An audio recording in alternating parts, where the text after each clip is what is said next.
Breaking news చూస్తున్నాం. తెలంగాణలోని ఉమ్మడి ఖమ్మం జిల్లాలో ఇటీవల కురిసిన భారీ వర్షాలకు మున్నేరు వాగు ఉగ్రరూపం దాల్చడంతో లోతట్టు ప్రాంతాలు జలమయమయ్యాయి. ముంపు గ్రామాల బాధితులు ఇళ్లలోకి నీరు చేరడంతో తీవ్ర ఇబ్బందులు పడుతున్నారు. ఇక ఇంట్లోని సామగ్రి మొత్తం తడిచిపోవడంతో తమను ఆదుకోవాలని, ఆర్థిక సాయం చేయాలని ప్రభుత్వాన్ని వేడుకుంటున్నారు. ఇప్పటికే 10,000 రూపాయలు బాధితులకు ప్రభుత్వం తక్షణ సాయం అందించగా సాయం మొత్తాన్ని పెంచాలని బాధితులు కోరుతున్నారు.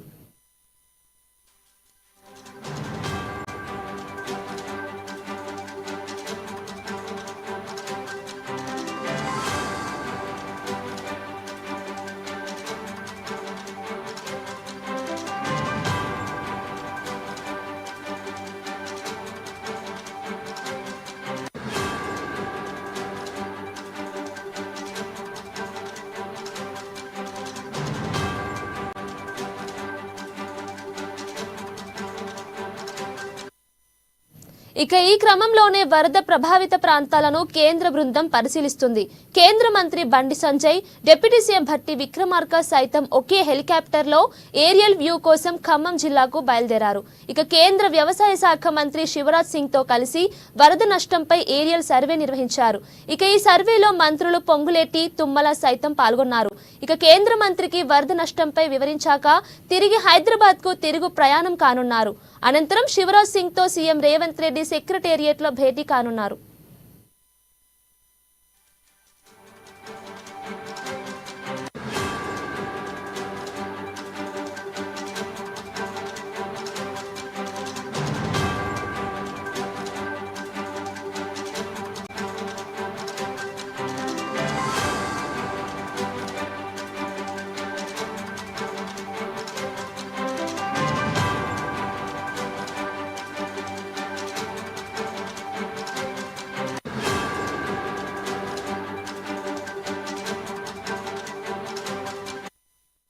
తెలంగాణలోని ఉమ్మడి ఖమ్మం జిల్లాలో ఇటీవల కురిసిన భారీ వర్షాలకు మున్నేరు వాగు ఉగ్రరూపం దాల్చడంతో లోతట్టు ప్రాంతాలు జలమయమయ్యాయి.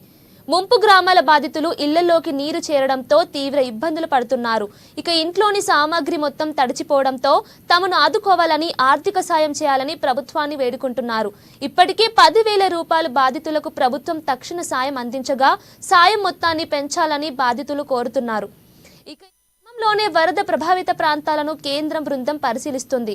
కేంద్ర మంత్రి బండి సంజయ్, డిప్యూటీ సీఎం భట్టి విక్రమార్క సైతం ఒకే హెలికాప్టర్లో ఏరియల్ వ్యూ కోసం ఖమ్మం జిల్లాకు బయలుదేరారు. ఇక కేంద్ర వ్యవసాయ శాఖ మంత్రి శివరాజ్ సింగ్ తో కలిసి వరద నష్టంపై ఏరియల్ సర్వే నిర్వహించారు. ఇక ఈ సర్వేలో మంత్రులు పొంగులేటి, తుమ్మల సైతం పాల్గొన్నారు. కేంద్ర మంత్రికి వరద నష్టంపై వివరించాక తిరిగి హైదరాబాద్ కు తిరుగు ప్రయాణం కానున్నారు. అనంతరం శివరాజ్ సింగ్ తో సీఎం రేవంత్ రెడ్డి సెక్రటేరియట్ లో భేటీ కానున్నారు.